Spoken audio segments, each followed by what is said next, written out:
নমস্কার বন্ধুরা, আবারও ফিরে এলাম নতুন একটা রেসিপি নিয়ে। আজকে আমার রেসিপি হলো ঝাল ঝাল ডিম কষা। রাতের ডিনারে এরকম একটা রেসিপি থাকলে পুরো জমে যাবে। এই রেসিপিটা ভাত কিংবা রুটি পরোটার সাথে পুরোপুরি জমে যাবে। তাহলে রেসিপিটা শুরু করা যাক। নমস্কার বন্ধুরা, আমি কৃষ্ণভাই কিচেনে আপনার সবাইকে স্বাগত জানাই। এই রেসিপিটা বানানোর জন্য সবার প্রথমে আমি ডেচকিতে খানিকটা আমি পানীয় জল নিয়ে নিয়েছি, আর এখানে 4টে ডিম আমি নিয়েছি। এগুলোকে আমি সেদ্ধ করে দেবো। তো সেদ্ধ করার জন্য আমি জল দিয়ে খানিকক্ষণ ধরে এটাকে ভাপিয়ে নেব। দেখুন ডিমগুলো প্রায় সেদ্ধ হয়ে গেছে। এরপর আমি একটা প্লেটের মাধ্যমে তুলে নিচ্ছি। এরপর এর মধ্যে আমি খোসাগুলো ছাড়িয়ে নেব। দেখুন খোসা ছাড়ানো হয়ে গেছে।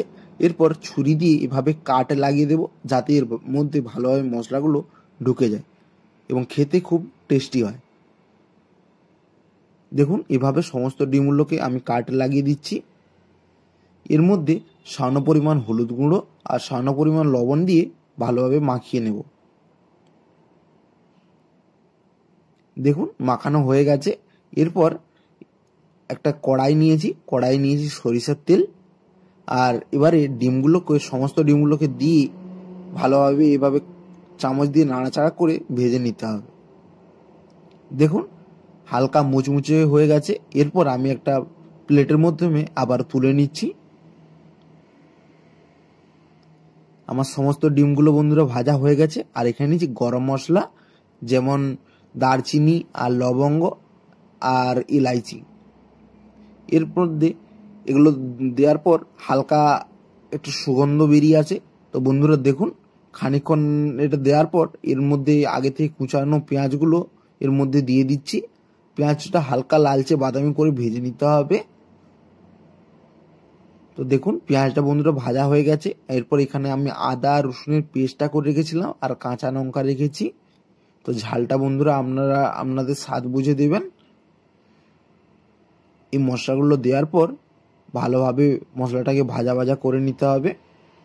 এর মধ্যে টমেটোর পেস্ট, আমি একটা মিডিয়াম সাইজের টমেটোর পেস্ট করে রেখেছিলাম, সেটাও এর মধ্যে দিয়ে দিচ্ছি। তো এরপর সমস্ত মশলাটাকে বেশ করে কষিয়ে নিতে হবে। আর এখানে আমি আরও একটা মশলা তৈরি করে নিচ্ছি।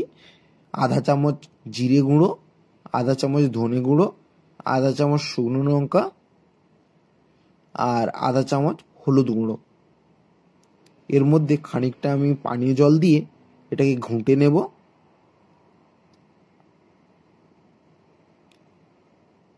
ঠিক বন্ধুরা এভাবে একটা পেস্ট করে নিলাম। এরপর এই টমেটোর মাধ্যমে উপরে আমি লবণ দিয়ে দেবো, যাতে এই টমেটোর যে দানা দানা ভাবটা থাকবে না, বেশ ভালোভাবে এটা মিলে যাবে। তো এরপর আমি আগে থেকে যে মশলার যে পেস্টটা বানিয়ে রেখেছিলাম সেটাও এর মধ্যে বন্ধুরা আমি অ্যাড করে দিচ্ছি। তারপর একত্রে খুন্তি দিয়ে নাড়াচাড়া করতে হবে। দেখুন মশলাটা প্রায় শুকনো হয়ে আসছে। এই সময় মশলা ধোয়ার জল খানিকটা আমি দিয়ে দিচ্ছি, যাতে মশলাটা নিচে লেগে না যায়। তারপর আবারও 2 থেকে 3 মিনিট ধরে আমি এটা ঢাকা চাপা দিয়ে রাখবো। তো অবশ্যই বন্ধুরা খেয়াল রাখতে হবে মশলাটার নিচে যেন না লেগে যায়। তো দেখুন উপরে তেল ভেসে এসছে আর মশলাটা প্রায় কষানো আমার কমপ্লিট হয়ে গেছে। আবারও বন্ধুরা এইভাবে নাড়াচাড়া করার পর খানিকক্ষণ এরপর আগে থেকে ভেজে রাখা ডিমগুলো দিয়ে দিব। তো ডিমগুলো দেওয়ার পর একইভাবে ভালোভাবে মিলিয়ে মিশিয়ে নিতে হবে মশলার সাথে। তো তারপর আবারও আমি খানিকটা জল অ্যাড করছি। ফাইনালি জল অ্যাড করে দিলাম। এরপর আমি আবারও এটাকে 4 থেকে 5 মিনিট মতো ঢাকা রাখবো, যাতে মশলার সাথে ডিমের ফ্লেভারটা বেশ একটা মিশে যায়। তো দেখুন 5 মিনিট পরে বন্ধুরা ফিরে এলাম। সবশেষে আমি উপর থেকে আধা চামচ মতো গরম মশলা আমি ছড়িয়ে দিয়েছি। তো আমার এই ডিম কষা একদম বন্ধুরা পুরোপুরি রেডি। তারপর উপর থেকে আমি কিছু ধনে পাতা আমি কুচিয়ে রেখেছিলাম, সেটাই উপর থেকে বন্ধুরা ছড়িয়ে দিচ্ছি। তো বন্ধুরা অবশ্যই রাতের ডিনারে এভাবেই এই রেসিপিটা একটা বানিয়ে ট্রাই করবেন। খুবই অল্প সময়ে এই রেসিপিটা তৈরি হয়ে যায়। তো এরপর আমি ফাইনালি এটা ঢাকা রেখে দিলাম, যাতে খানিকক্ষণ রেস্টে আমি রেখেছিলাম। তো দেখুন ফাইনালি লুক।